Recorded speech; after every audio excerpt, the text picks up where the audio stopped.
ಶ್ರೀ ಗುರುಭ್ಯೋ ನಮಃ. ಶ್ರೀ ಪರಮಗುರುಭ್ಯೋ ನಮಃ.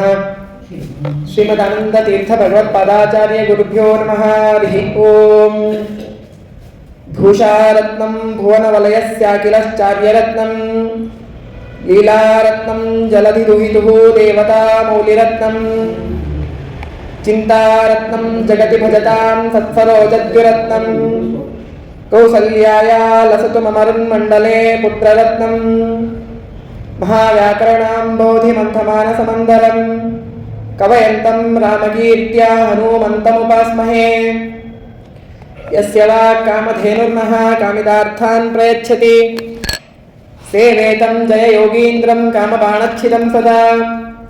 ಪೂಜ್ಯಾಯ ರಾಘವೇಂದ್ರಾಯ ಸತ್ಯಧರ್ಮರತಾಯ ಚ ಭಜತಾಂ ಕಲ್ಪವೃಕ್ಷಾಯ ನಮತಾಂ ಕಾಮಧೇನವೇ. ಸತ್ಯಾಭಿಜ್ಞಕರಾಬ್ಜೋತ್ಥಾನ್ ಪಂಚಾಶದ್ವರ್ಷಪೂಜಕಾನ್ ಸತ್ಯಪ್ರಮೋದತೀರ್ಥಾರ್ಯಾನ್ ನೌಮಿನ್ಯಾಯ ಸುಧಾರತಾನ್. ಶಾಸ್ತ್ರೇಷು ಪಾರದೃಶ್ವಾನಂ ಶಾಸ್ತ್ರಜ್ಞೇಷು ಚ ವತ್ಸಲಂ ದೀನಭಕ್ತೋದ್ಧಾರಕರಂ ಸತ್ಯಾತ್ಮಾನಂ ಗುರುಂ ಭಜೆ. ಆಪಾದಮೌಲಿಪರ್ಯಂತಂ ಗುರುಣಾಮಾಕೃತಿಂ ಸ್ಮರೇತ್ ತೇನ ವಿಘ್ನಾಃ ಪ್ರಣಶ್ಯಂತಿ ಸಿದ್ಧ್ಯಂತಿ ಚ ಮನೋರಥಾಃ. ಶ್ರೀ ಗುರುಭ್ಯೋ ನಮಃ. ಹರಿ ಓಂ. ಶ್ರೀರಾಮಚಂದ್ರ ಸೀತಾದೇವಿಯೊಡನೆ ಅಯೋಧ್ಯ ಪಟ್ಟಣದಲ್ಲಿ ಆನಂದವಾಗಿ ವಿಹಾರಗಳನ್ನು ಮಾಡ್ತಾ ಅಲ್ಲಿರುವಂತಹ ಸಜ್ಜನರಿಗೆ ಆನಂದವನ್ನು ಉಂಟು ಮಾಡ್ತಾ ದಶರಥನಿಗೆ ಮನಸ್ಸಿಗೆ ತೃಪ್ತಿಯನ್ನು ಕೊಡುತ್ತಾ ವಾಸ ಮಾಡ್ತಾ ಇದ್ದಾನೆ. ಹೀಗೆ ಕಾಲ ಕಳೆಯುತ್ತಿರಲು ದಶರಥ ಮಹಾರಾಜ ಒಂದು ದಿನ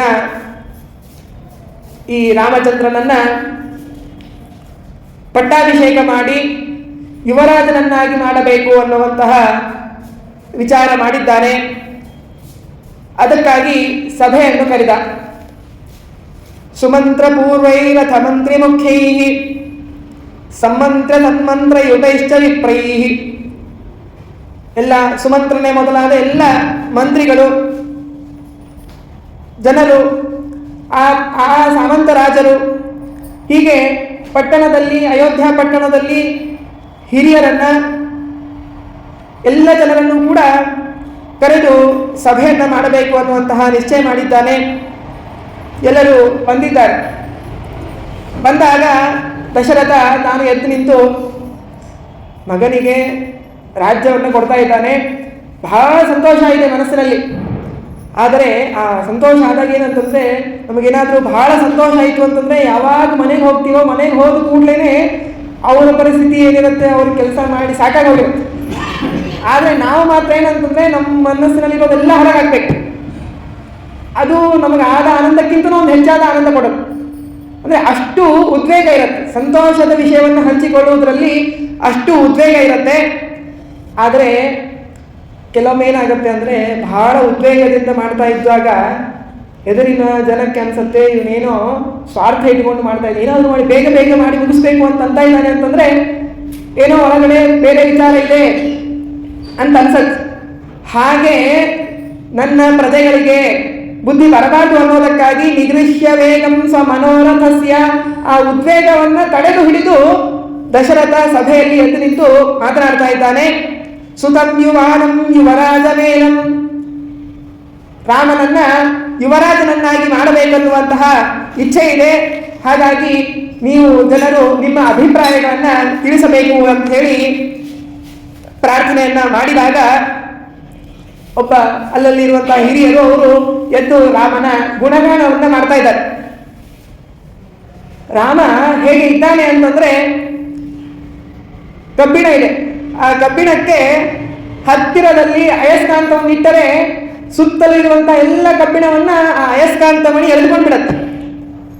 ಹಾಗೆ ರಾಮ ನಮ್ಮನ್ನ ಮಾತನಾಡಿಸಿ ಸ್ಮಿತ ಪೂರ್ವಭಾಷಿ ಅಂತ ಹೇಳ್ತಾರೆ. ರಾಮ ನೋಡಿದ ಕೂಡಲೇ ನಗ್ತಿದ್ದಾರೆ.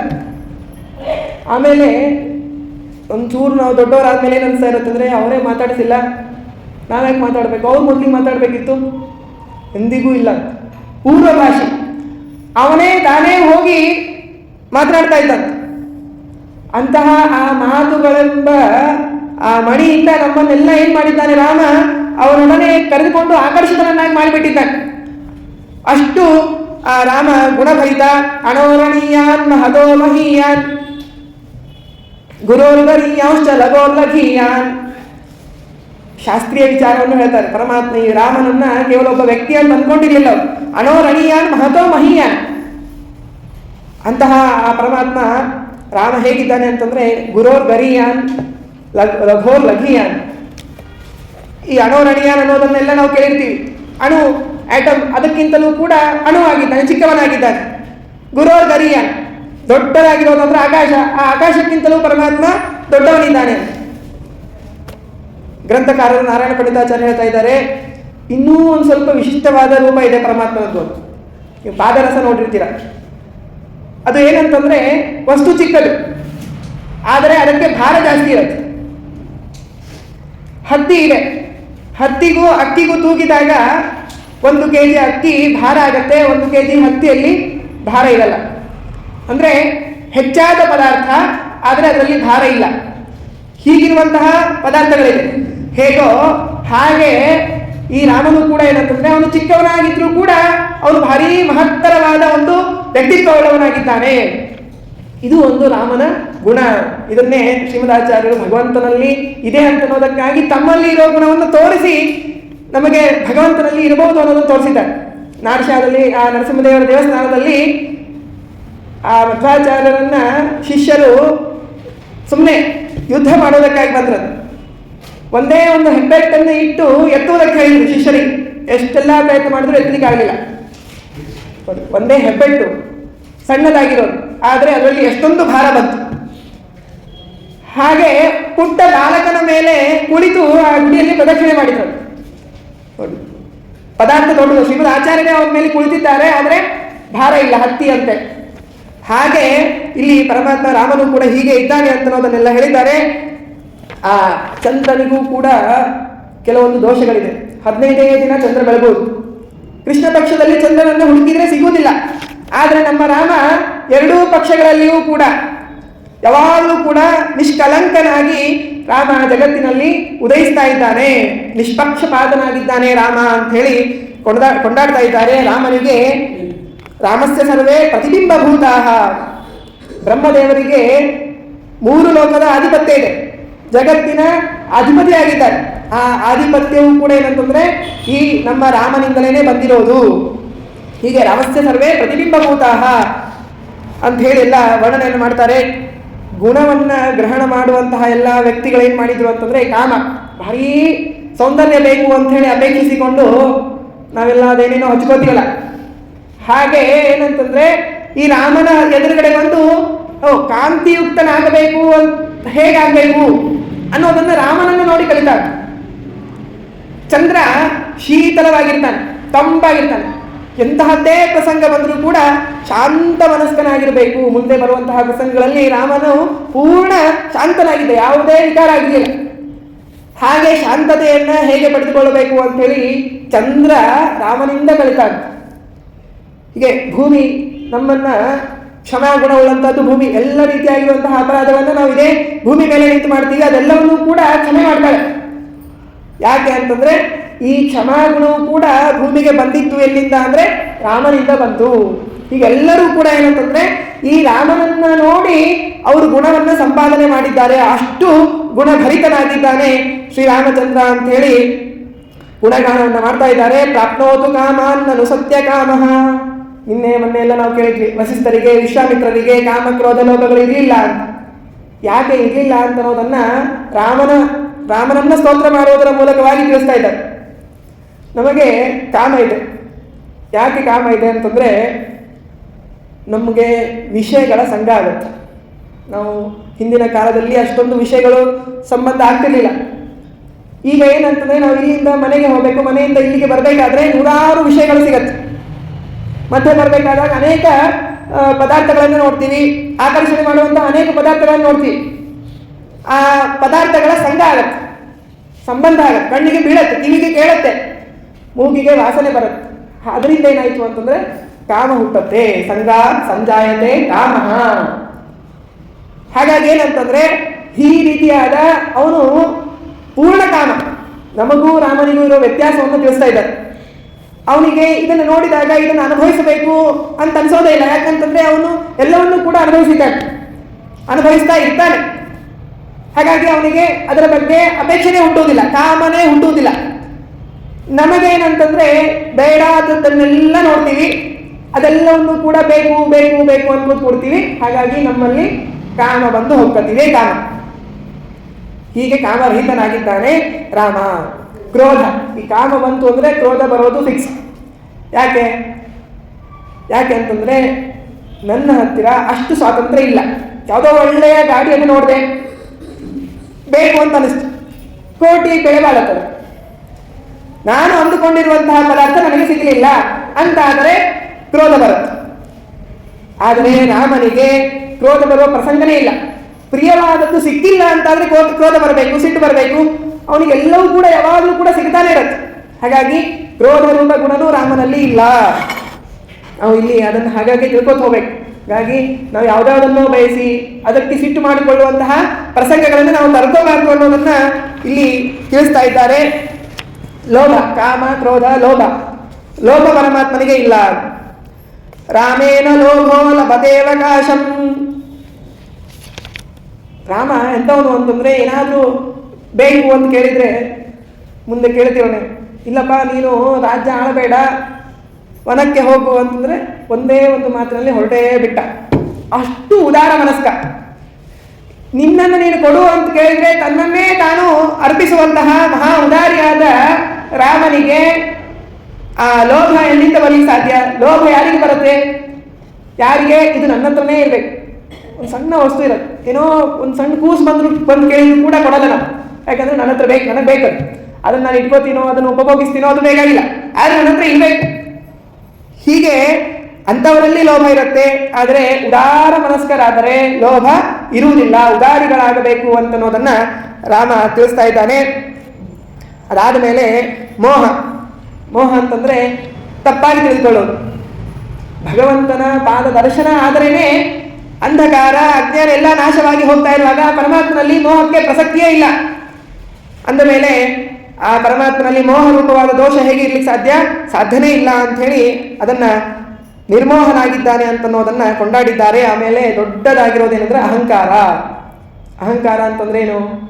ನನ್ನದಲ್ಲದೇ ಇರೋದನ್ನ ನನ್ನದು, ನನ್ನ ವಶದಲ್ಲಿ ಇಲ್ಲದೇ ಇರುವಂತಹ ಮನೆ, ಮಕ್ಕಳು, ಹೆಂಡತಿ ಇವರೆಲ್ಲರೂ ನನ್ನ ಅಧೀನರಾಗಿದ್ದಾರೆ ಅಂಥೇಳಿ ತಿಳಿದುಕೊಂಡು ಆರ್ಡರ್ ಮಾಡ್ತಾನೆ, ನೀನು ಹೀಗೆ ಇರಬೇಕು, ಅವ್ರು ನಾನು ಹೀಗೂ ಇರ್ಲಿಕ್ಕಾಗಲ್ಲ ಅಂತಂದಾಗ ಇವನಿಗೆ ಸಿಟ್ಟು ಬರುತ್ತೆ.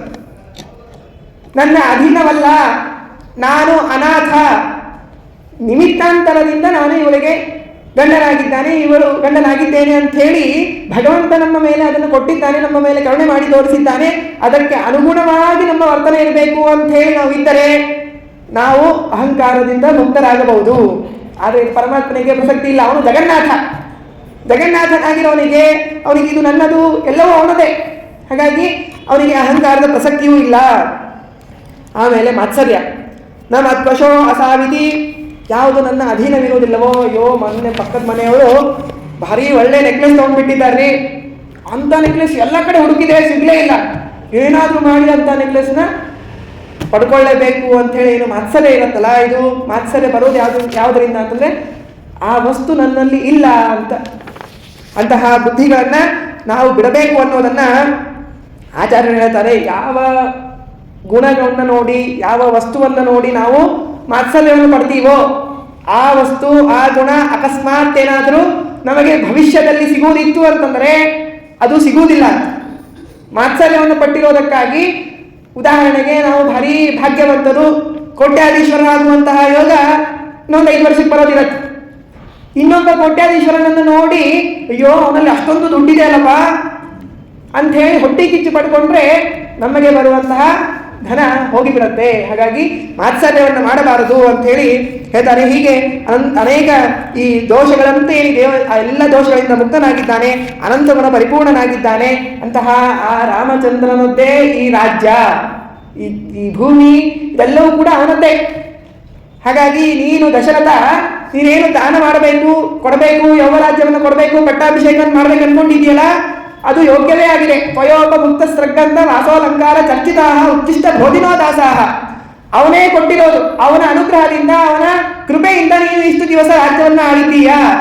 ಹಾಗಾಗಿ ಅವನಿಗೆ ಕೊಡೋದು ಅತ್ಯಂತ ಉಚಿತವಾದ ಸಂಕಲ್ಪ. ಕೆರೆಯ ನೀರನ್ನು ಕೆರೆಗೆ ಚೆಲ್ಲಿ ವರವ ಪಡೆದವರಂತೆ ಕಾಣಿರೋ ಹರಿಯ ಕರುಣದೊಳಾದ ಭಾಗ್ಯವ ಹರಿ ಸಮರ್ಪಣೆ ಮಾಡಿ ಬದುಕಿರೋ ಅಂತಹ ನೀನು ಆ ಹರಿ ಸಮರ್ಪಣೆ ಮಾಡುವಂತಹ ಭಾಗ್ಯ ಸೌಭಾಗ್ಯ ನಿನಗೆ ಸಿಕ್ಕಿದೆಯಲ್ಲ, ಅದೇ ನಿನ್ನ ಇಡೀ ಜೀವನದ ಧನ್ಯತೆಯ ಒಂದು ಸದಾವಕಾಶ. ಹಾಗಾಗಿ ಅವಶ್ಯವಾಗಿ ನೀನು ರಾಮಚಂದ್ರನಿಗೆ ನಿನ್ನ ಈ ರಾಜ್ಯದಲ್ಲಿ ಅಭಿಷೇಕವನ್ನು ಮಾಡ್ತಾ ಇರೋದು ಅತ್ಯಂತ ಸಂಗತ ವಿಷಯ ಅಂತ ಹೇಳಿ ಎಲ್ಲ ಪ್ರಜೆಗಳು ಅದಕ್ಕೆ ಸಹಮತಿಯನ್ನ ಕೊಟ್ಟಿದ್ದಾರೆ. ದಶರಥನಿಗೆ ಆನಂದ ಆಯಿತು. ಯಾಕೆ, ಬೇರೆ ಯಾರಾದ್ರೂ ಹೆಸರು ಹೇಳಿದ್ರೆ ಇವನಿಗೆ ಸಂಕಟ ಆಗೋಗ್ತಿತ್ತು. ಯಾರಿಗೆ ಕೊಡ್ಬೇಕು? ಅವ್ರು ಹೇಳಿದಂತೆ ಪ್ರಜೆಗಳ ಮಾತನ್ನ ಕೇಳಬೇಕು, ಈ ಗುಣಭರಿತನಾದ ರಾಮನಿಗೆ ಕೊಡಬೇಕು. ಆ ಯಾವುದೂ ಇದನ್ನೇ ಆಗಿಲ್ಲ.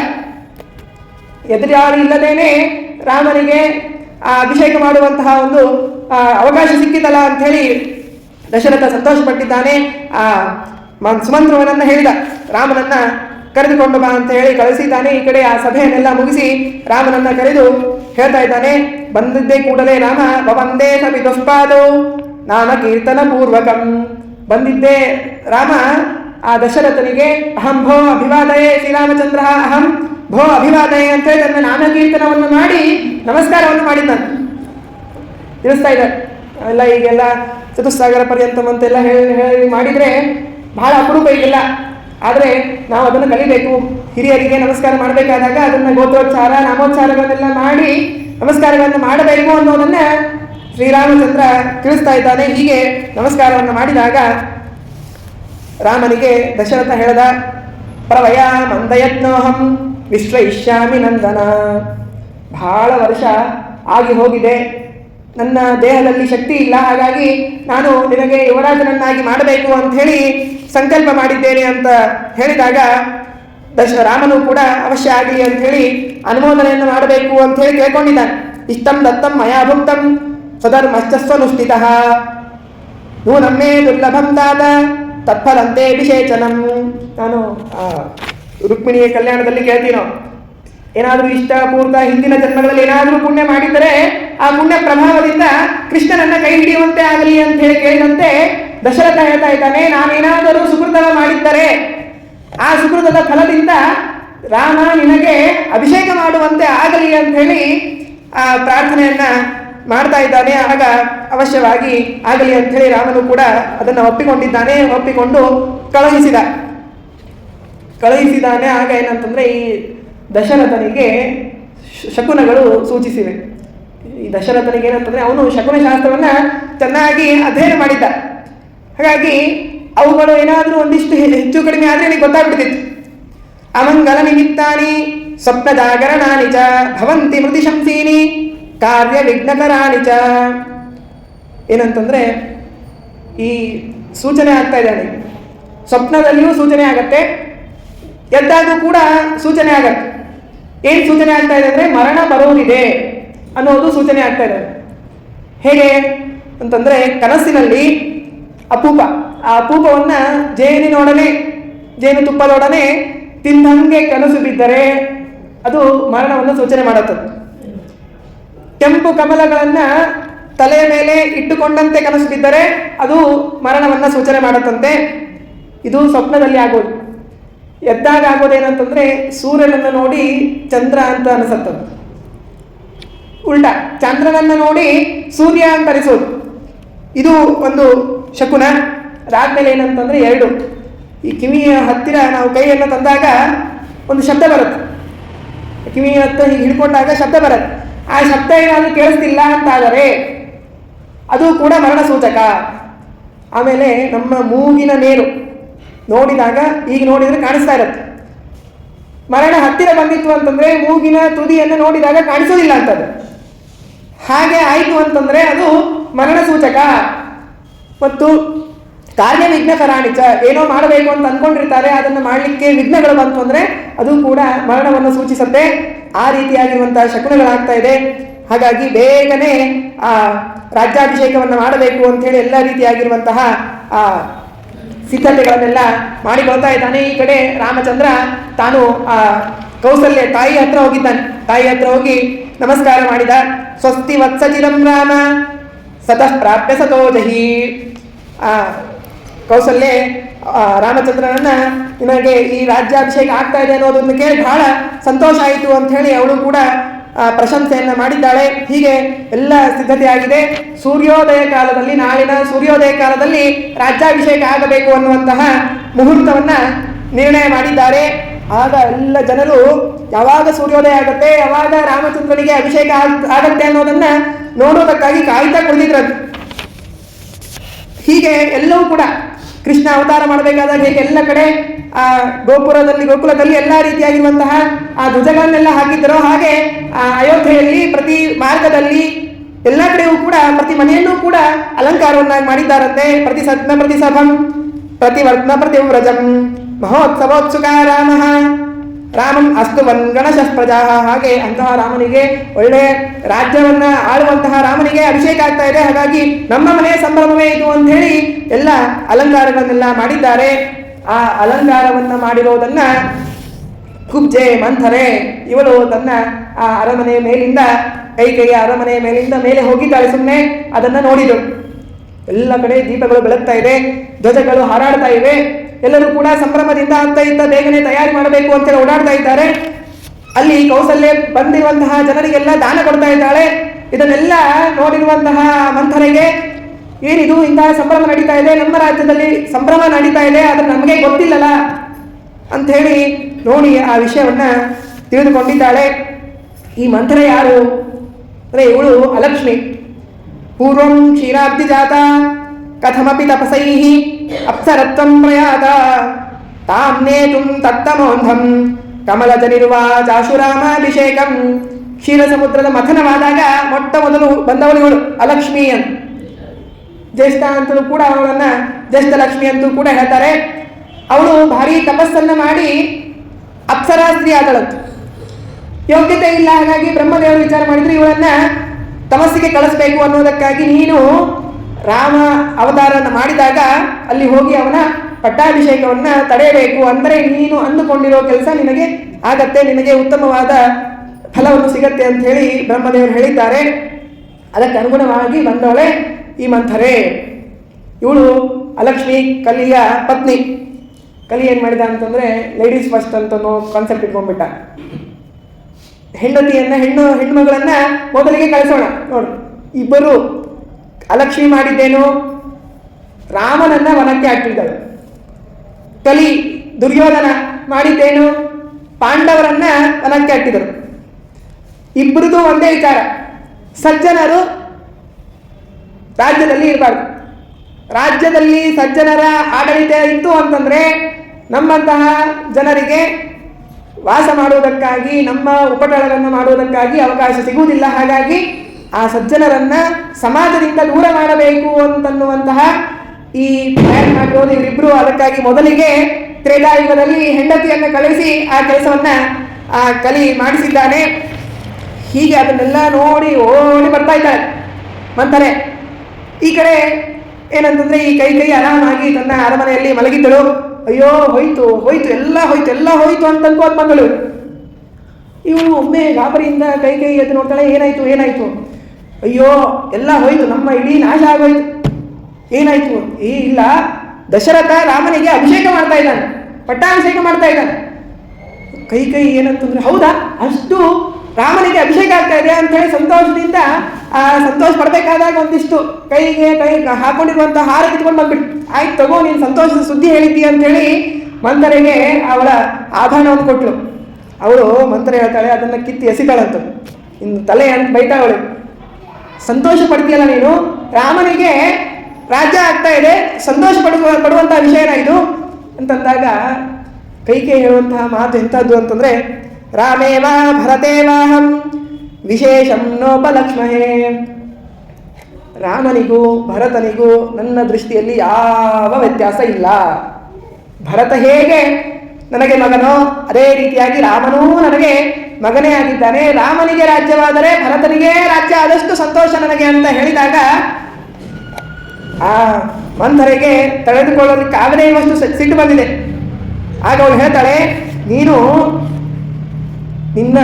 ಇವತ್ತು ಒಂದು ಸ್ವಲ್ಪ ವಿಚಾರ ಮಾಡು. ಇವತ್ತು ರಾಮನಿಗೆ ರಾಜ್ಯ ಆಯಿತು ಅಂತಂದರೆ ಭರತ ಎಂದಿಗೂ ರಾಜ್ಯವನ್ನು ಆಳೋದಕ್ಕೆ ಸಾಧ್ಯವೇ ಇಲ್ಲ. ಭರತನ ಪರಿಸ್ಥಿತಿ ಬಿಡು. ರಾಮರಾಜನಾದರೆ ಮುಂದೆ ರಾಜನಾಗುವುದು ಯಾರು? ರಾಮನ ಮಗ. ಅಂದರೆ ಭರತನಿಗೆ ಹೋಯಿತು, ಭರತನ ಮಕ್ಕಳಿಗೆ ಹೋಯಿತು.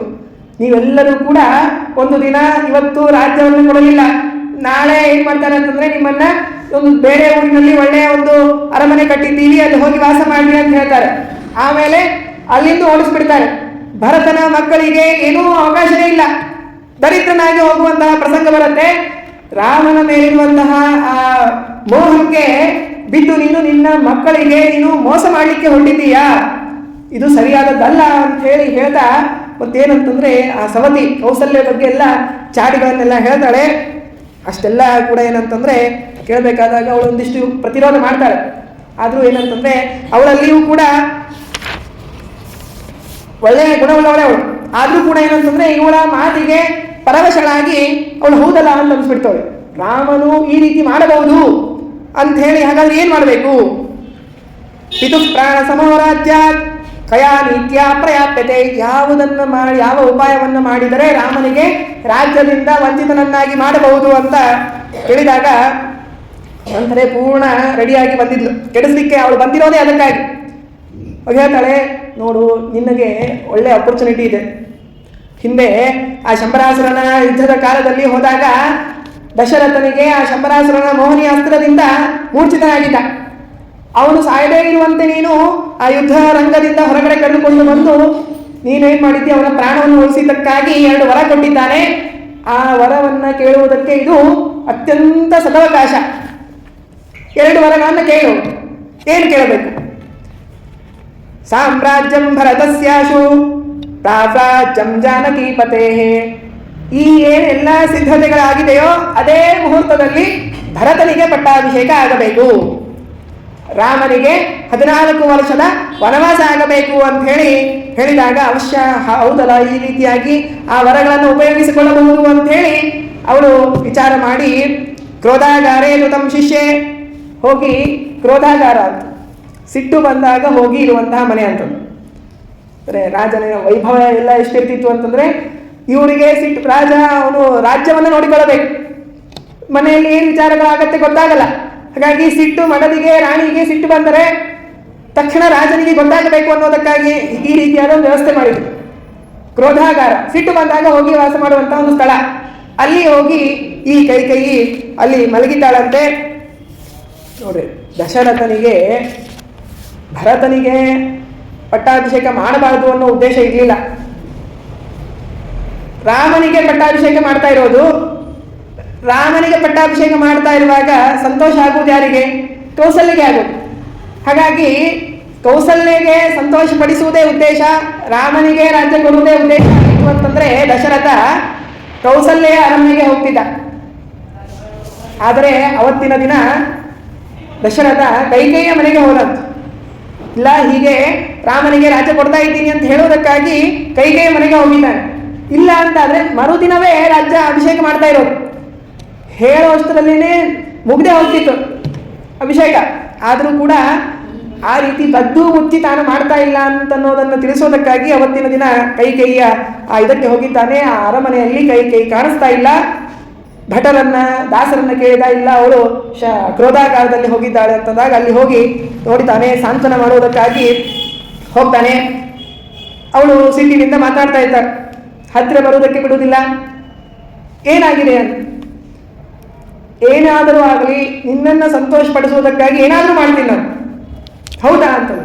ಅವಳಿಗೆ ಏನಂತಂದರೆ ಈ ದಶರಥನ ಬಾಯಿಂದ ಎಲ್ಲ ತರಿಸ್ಬೇಕಾಗಿದೆ. ಏನಾದರೂ ಆಗಿ ಮಾಡ್ತೀನಿ ಅಂತಂದಾಗ, ಹಾಗಾದರೆ ಏನೂ ಮಾಡಬೇಡ್ರಿ, ನನಗೆ ಅವತ್ತು 2 ವರ ಕೊಟ್ಟಿದ್ರಲ್ಲ ಅದು ಇವತ್ತು ನಾನು ಕೇಳ್ತೀನಿ, ಅದನ್ನು ಕೊಡ್ರಿ. ಹೌದಲ್ಲ, ಅಷ್ಟೇ, ಏನು ವರ ಕೊಡೋದು, ಏನು ಭಾರಿ ಸಂತೋಷದಲ್ಲಿದ್ದ. ಆಯ್ತು, ಅವಶ್ಯ ಕೇಳಿ ಕೊಡ್ತೀನಿ ಅಂತಂದು ಆ ಮಾತು ಹೇಳಿದ್ದೆ ಕೂಡಲೇ ಕೈ ಎದ್ದು ಕೂತು ಸಂತೋಷದಿಂದ ಎದ್ದು ಕೂತು ಹೇಳ್ತಾಳೆ. ಆ ಮಾತಾಡ್ತಾ ಇದ್ದಾಳೆ. ವಾಗ್ವಜ್ರವನ್ನ, ವಜ್ರಾಯುಧವನ್ನು ಪ್ರಯೋಗ ಮಾಡಿದರೆ ಹೇಗೆ ಹೃದಯ ಒಡೆದು ಹೋಗಬೇಕು, ಪರ್ವತಗಳೆಲ್ಲ ಛಿದ್ರ ಆಗಿ ಹೋಗ್ತಿದ್ವು. ಹಾಗೆ ಆ ಕೈಕೇಯಿಯ ಮಾತನ್ನು ಕೇಳಿ ದಶರಥನ ಮನಸ್ಸು ಹೃದಯ ಒಡೆದು ಹೋಗಿದೆ. ಹೇಳ್ತಾಳವಳು, ನೋಡಿ ನೀವು ಮಾತು ಕೊಟ್ಟಿದ್ದೀರಾ, ನೀವು ಕೊಟ್ಟಿರುವಂತಹ ಮಾತಿಗೆ ಸಾಕ್ಷಿ ಯಾರು ಅಂತಂದ್ರೆ ಆದಿತ್ಯ ಚಂದ್ರ ವನಿನೋ ನಲಶ್ಚ ದೇವರು ಭೂಮಿರಾಪೋ ಹೃದಯಂ ಯಮಶ್ಚ ಅಹಶ್ಚ ರಾತ್ರಿಶ್ಚ ಉಭೇಚ ಸಂಧೆ ಧರ್ಮಶ್ಚ ಜಾನಾತಿ ನರಸ್ಯ ವೃತ್ತಂ. 12 ಪದಾರ್ಥಗಳು, ಸೂರ್ಯ ಚಂದ್ರ ಪಂಚಭೂತಗಳು, ಯಮ ಹಗಲು ರಾತ್ರಿ, ಆ ಸಂಧ್ಯಾಕಾಲಗಳು ಎಲ್ಲವೂ ಕೂಡ ನೀವು ಕೊಟ್ಟಿರುವಂತಹ ಮಾತಿಗೆ ಸಾಕ್ಷಿ. ನಾನು ಕೇಳಿದ ಮೇಲೆ ಇಲ್ಲ ಇದನ್ನು ಕೊಡ್ಲಿಕ್ಕೆ ಆಗಲ್ಲ ಅಂತ ಅನ್ನಬಾರ್ದು ನೀವು, ಯಾಕಂದ್ರೆ ಮಾತು ಕೊಟ್ಟಿದ್ದೀರಾ, ಅದಕ್ಕೆ ಸಾಕ್ಷಿ ಇಷ್ಟೆಲ್ಲ ದೇವತೆಗಳಿದ್ದಾರೆ. ಹಾಗಾಗಿ ನೀವು ಕೊಟ್ಟಿದ್ದೀರಾ, ನಾನು ಕೇಳ್ತಾ ಇದ್ದೀನಿ ಅಂತ ಹೇಳಿ ಕೇಳ್ತಾಳೆ. ಅದನ್ನೇ ಆ ಮಾತನ್ನು ಕೇಳಿದವಳು ರಾಮನಿಗೆ ವನವಾಸವಾಗಬೇಕು, ಈ ಕಡೆ ಭರತನಿಗೆ ರಾಜ್ಯಾಭಿಷೇಕ ಆಗಬೇಕು ಅಂತ ಹೇಳಿ ಪ್ರಾರ್ಥನೆ ಮಾಡಿಕೊಂಡಾಗ, ವರವನ್ನು ಕೇಳಿದಾಗ ದಶರಥನಿಗೆ ಕುಸಿದು ಬಿದ್ದಿದ್ದಾನೆ ಮಾತನ್ನು ಕೇಳಿ. ದಿಗ್ಬುದ್ಧಿ ವಿಹೀನಾಂ ತ್ವಾಂ ದುರ್ಬುದ್ಧೋ ಬುದ್ಧಿಮಾನಿನ. ಈ ನಿಮ್ಮ ಹೆಣ್ಮಕ್ಕಳಿಗೆ ಇಂಥದ್ದೇ ಎಂತಹ ವರವನ್ನು ಕೊಟ್ಟಿದ್ದೆ ನಾನು, ಅಂಥದ್ದನ್ನು ನೀವು ಈ ರೀತಿಯಾಗಿ ಅದರ ದುರುಪಯೋಗ ಮಾಡ್ಕೋತಾ ಇದೆಯಲ್ಲ, ನಿನಗೆ ಧಿಕ್ಕಾರ ಇರಲಿ ಅಂತ ಹೇಳಿ ಬೈದಿದ್ದಾನೆ. ಹೀಗೆಲ್ಲ ರೀತಿಯಾಗಿ ತಾನು ಅವಳಿಗೆ ಬೈತಾ ಇದ್ದಾನೆ, ನಿಂದನೆ ಮಾಡ್ತಾ ಇದ್ದಾನೆ, ತಾನು ಒದ್ದಾಡ್ತಾ ಇದ್ದಾನೆ. ಭೂಮಿಯ ಮೇಲೆ ಈ ಕೂಸಿಗೆ ಏನಾದರೂ ಕೇಳಿ ಕೊಡಲಿಲ್ಲ ಅಂತಂದ್ರೆ ಅಲ್ಲೇ ಭೂಮಿ ಮೇಲೆ ಮಲ್ಕೊಂಡು ಒದ್ದಾಡತ್ ಉರುಳಾಡತ್. ಹಾಗೆ ಅಯ್ಯೋ ಇಂಥ ಆ ವರ ಯಾಕಾದ್ರೂ ಕೊಟ್ನಪ್ಪ ಅಂತ ಹೇಳಿ ದಶರಥ ತಾನು ಬಳಲ್ತಾ ಇದ್ದಾನೆ. ಆಗ ಹೇಳ್ತಾನೆ, ಭರತಸ್ಯಾಂತಿ ಜನನಿ, ನೀನು ಎಂತಹ ದುಷ್ಟರು ಅಂತಂದ್ರೆ ನಾವು ಭಾರೀ 3 ಜನ, ನಾನು ದಶರಥ ಭರತ ನಿಮ್ಮಪ್ಪ ಅಶ್ವಪತಿ, ಇವ್ರು 3 ಜನ ಭಾರೀ ಧರ್ಮಿಷ್ಠರು ಯಶೋವಂತರು ಕೀರ್ತಿವಂತರು ಆಗಿ ಜಗತ್ತಿನಲ್ಲಿ ಮರೆದಿದ್ವಿ. ಆದರೆ ನಿನ್ನ ಈ ಒಂದು ಮಾತನ್ನು ಉಳಿಸಿಕೊಡೋದಕ್ಕಾಗಿ ಇವತ್ತು ನಾವು 3 ಜನ ನಮ್ಮನ್ನು ನೋಡಿ ಮಾತಾಡ್ಕೋತಾರೆ. ಹೆಂಡತಿ ಮಾತಿಗೆ ಒಳ್ಳೆ ರಾಮನನ್ನ ವನಕ್ಕೆ ಹಾಕ್ತಿದ, ಭರತನನ್ನು ನೋಡಿ ಜನ ಏನು ಅಂದ್ಕೊಂಡ, ಅಣ್ಣನನ್ನು ಬಿಟ್ಟು ತಮ್ಮ ಅಣ್ಣ ಇದ್ದಾಗಲೇ ರಾಜ್ಯ ಮಾಡ್ತಾ ಇದ್ದಾನೆ ಅಂತ ಹೇಳಿ ಜನ ಅವನ ಎದುರಿಗೆ ಅಂದುಕೊಂಡರೆ ಭರತನಿಗೆ ಎಂಥ ದುಃಖ ಆಗ್ಲಿಕ್ಕಿಲ್ಲ, ನಿಮ್ಮ ಅಪ್ಪನಿಗೆ ಎಷ್ಟು ದುಃಖ ಆಗ್ಲಿಕ್ಕಿಲ್ಲ ಅಂತ ಹೇಳಿ ಅನೇಕ ವಿಧವಾಗಿರುವಂತಹ ಎಲ್ಲ ಮಾತುಗಳನ್ನು ಹೇಳಿದ್ರು ಕೂಡ ಅವಳು ಮಾತ್ರ ಯಾವುದೇ ಮಾತಿಗೂ ನಿರ್ವಿಕಾರಳಾಗಿ ತನ್ನ ಹಠ ತಾನು ಹಿಡಿದುಕೊಂಡು ನಿಂತಿದ್ದಾಳೆ. ಸರಿ, ಇಷ್ಟೆಲ್ಲ ಆಗಿದೆ, ರಾತ್ರಿ ಪೂರ್ಣ ಕಳೆದು ಹೋಗಿದೆ, ಸೂರ್ಯೋದಯ ಆಗುವಂತಹ ಸಂದರ್ಭ, ಮುಹೂರ್ತದ ಸಂದರ್ಭ. ಸುಮಂತ್ರ ಬಂದು ಹೇಳ್ತಾನೆ, ಎಲ್ಲ ಸಿದ್ಧತೆ ಆಗಿದೆ, ವಸಿಷ್ಠಾದಿ ಋಷಿಗಳೆಲ್ಲರೂ ಕೂಡ ಕಾಯ್ತಾ ಇದ್ದಾರೆ. ರಾಜ ನೀನೇನಪ್ಪ ಇನ್ನೂ ಮಲಗಿದ್ದೀಯಲ್ಲ, ನಿನ್ನ ಮಗನಿಗೆ ರಾಮಚಂದ್ರನಿಗೆ ಅಭಿಷೇಕವಾಗ್ತಾ ಇದೆ, ಬೇಗ ತಯಾರಾಗಿ ಬಾ ಅಂತ ಹೇಳಿದ್ರು ಕೂಡ ಅಲ್ಲೇ ಹಾಗೆ ನಿಶ್ಚೇಷ್ಟನಾಗೇನೆ ದಶರಥ ಮಲಗಿದ್ದ. ಕೈ ನೋಡ್ರಿ, ಅವಾಗೂ ಕೂಡ ಪೂರ್ಣ ಅವಳಲ್ಲಿ ನಿಕೃತಿ ಅನ್ನುವಂತಹ ಒಬ್ಬ ರಾಕ್ಷಸಿಯ ಆವೇಶ ಇತ್ತು. ತಸ್ಮಾ ನೂನಂ ಸನಿದ್ರೋಸೌ ತ್ವಂ ಶೀಘ್ರಂ ರಾಮಮಾನಯ. ಅವಳು ಹೇಳ್ತಾಳೆ, ಆ ರಾಮನಿಗೆ ಪಟ್ಟಾಭಿಷೇಕ ಮಾಡುವ ಸಂತೋಷದಲ್ಲಿ ದಶರಥನಿಗೆ ನಿದ್ದೆನೇ ಬಂದಿಲ್ಲಪ್ಪ ಸುಮಂತ್ರ. ಅಷ್ಟು ಸಂತೋಷದಿಂದ ರಾಮ ಹಾಗೆ ರಾಮ ಹೀಗೆ ಅಂತ ಹೇಳಿ ನನ್ನ ಎದುರೇ ಇಡೀ ರಾತ್ರಿ ಕೊಂಡಾಡ್ತಾನೆ ಇದ್ದ. ಹಾಗಾಗಿ ಈಗ ಇನ್ನೇನು ಒಂದು ಸ್ವಲ್ಪ ಹೊತ್ತಿನ ಕೆಳಗೆ ನಿದ್ದೆ ಹತ್ತಿದೆ, ಇನ್ನೊಂದು ಸ್ವಲ್ಪ ಹೊತ್ತಿಗೆ ಬರ್ತಾನೆ. ಆದರೆ ನೀನು ಬೇಗನೆ ಒಂದು ಸ್ವಲ್ಪ ರಾಮನನ್ನ ಕರೆದುಕೊಂಡು ಬಾ ಅಂದರೆ ತಕ್ಷಣವೇ ಇದ್ದ ವಿಚಾರವನ್ನು ಹೇಳಲಿಲ್ಲ. ಮನೆಯಲ್ಲಿ ನಡೀತಾ ಇರುವಂತಹ ವಿಚಾರವನ್ನ ತಕ್ಷಣವೇ ಹೊರಗೆ ಹಾಕಲಿಲ್ಲ, ಅದನ್ನು ಕೂಡ ತಿಳಿಸ್ಕೊಡ್ತಾರೆ. ಆದರೆ ಇವನು ಆಯ್ತು ಸರಿ ಅಂತೇಳಿ ರಾಣಿಯ ಆಜ್ಞೆ ಅಂತ ಕರೆದುಕೊಳ್ಳುವುದಕ್ಕಾಗಿ ಹೋಗ್ತಾನೆ. ಆ ಕಡೆ ಹೋದ ಕೂಡಲೇ ಅಲ್ಲಿ ಎಲ್ಲ ವಿಪ್ರರು ಹೇಳ್ತಾರೆ, ಸೂರ್ಯೋದಯ ಆಗ್ತಾ ಇದೆ, ಮುಹೂರ್ತದ ಸಮಯ ಮೀರು ಅಂತ ಆಗಬಾರದು, ಹಾಗಾಗಿ ಬೇಗನೆ ದಶರಥನನ್ನು ಕರೆದುಕೊಂಡು ಬಾ. ಅಲ್ಲಿ ರಾಮನನ್ನು ಕರೆದುಕೊಂಡು ಬಾ ಅಂತೇಳಿ ಹೊರಗಡೆ ಕಳಿಸಿದ್ರು, ಇವರು ದಶರಥನನ್ನು ಕರೆದುಕೊಂಡು ಬಾ ಅಂತೇಳಿ ಕಳಿಸಿದ್ರು. ಸರಿ ಅಂತ ಮತ್ತೆ ಮರು ಬಂದ. ಅವನಿಗೆ ಎಂಥದ್ದು ಸುಮಂತ್ರ, ಅವನು ಪಟ್ಟಾಭಿಷೇಕದ ಮುಹೂರ್ತ, ಇಡೀ ರಾಜ್ಯ ಇವನ ಏನು ತಾನು ಆಳ್ತಾನೋ ಅದು ಈ ಮುಹೂರ್ತದ ಮೇಲೆ ನಿಂತಿದೆ, ಹಾಗಾಗಿ ಮುಹೂರ್ತ ಮೀರಬಾರದು ಅನ್ನುವಂತಹ ಒಂದು ಆ ಕಾಳಜಿಯಿಂದ ದಶರಥನ ಹತ್ರ ಬಂದು ನಿಂತಿದ್ದಾನೆ. ಆಗ ಆ ರಾಮ ದಶರಥನನ್ನ ನೋಡಿ ಅಲ್ಲಿ ಮತ್ತೆ ಆ ಕೈ ತಾನು ಸ್ವಲ್ಪ ಸೂಚನೆ ಮಾಡ್ತಾಳೆ. ಇಲ್ಲ, ಮಹಿಷೋ ಮಂತ್ರಿಣಂ ಪ್ರಾಹ ಮೃತಕಂ ಸೌಷಿಕಿಂ ಸಖೇ. ಅಲ್ಲ, ದಶರಥ ಹೇಳ್ತಾನಂತೆ, ಸ್ತೋತ್ರ ಮಾಡ್ತಾ ಇದ್ದಾನೆ, ಎದ್ದೇಳಪ್ಪ ಜಗತ್ತಿನನ್ನ ದಶರಥ ನೀನು ಅಂತ ರಾಜನನ್ನ ಸ್ತೋತ್ರ ಮಾಡ್ತಾ ಇದ್ದಾನೆ. ದಶರಥ ಹೇಳ್ದ, ಸತ್ತು ಹೋದವನನ್ನ ಯಾಕಪ್ಪ ಸ್ತೋತ್ರ ಮಾಡ್ತಿ ಅಂತಂದ. ಸುಮಂತ್ರನಿಗೆ ಆಶ್ಚರ್ಯ ಆಗೋದು, ಇಂತಹ ಶುಭ ಮುಹೂರ್ತದಲ್ಲಿ ಸತ್ತು ಹೋದವನನ್ನ ಯಾಕೆ ಸ್ತೋತ್ರ ಮಾಡ್ತೀಯ ಅಂತ ಹೇಳಿ ರಾಜ ಅಂತ ಇದ್ದಾನಲ್ಲ, ಏನಾಯ್ತು ಅಂತ ಹೇಳಿ ತಕ್ಷಣ ಎಲ್ಲ ವಿಚಾರ ಮಾಡಿದಾಗ ಗೊತ್ತಾಗಿದೆ, ಹೀಗೆಲ್ಲ ರಾತ್ರಿ ಎಲ್ಲ ವಿಚಾರ ಆಗಿದೆ ಅಂತ ಹೇಳಿ ತಿಳಿದವನೇ ನೇರವಾಗಿ ಹೋಗಿ ರಾಮಚಂದ್ರನನ್ನ ಕರೆದುಕೊಂಡು ಬರುವುದಕ್ಕಾಗಿ ಹೋಗಿದ್ದಾನೆ. ಪಿತುಸ್ತಂ ಶೋಕಮಾಲಕ್ಷ್ಯ ಕೈಕೇಯೀಂ ಪೃಚ್ಛತಿ ಸ್ಮ ಸಹ. ರಾಮ ಬಂದವನೇ ನೋಡಿದ, ತಂದೆ ದುಃಖದಲ್ಲಿ ಇರೋದನ್ನ ಗೊತ್ತಾಯಿತು. ಕೂಡಲೇ ಏನಂತಂದ್ರೆ, ರಾಮ ನಾನೇನಾದರೂ ತಪ್ಪು ಮಾಡಿದ್ದೇನಾ ಅಥವಾ ಜನರೇನಾದರೂ ತಪ್ಪು ಮಾಡಿದ್ರ?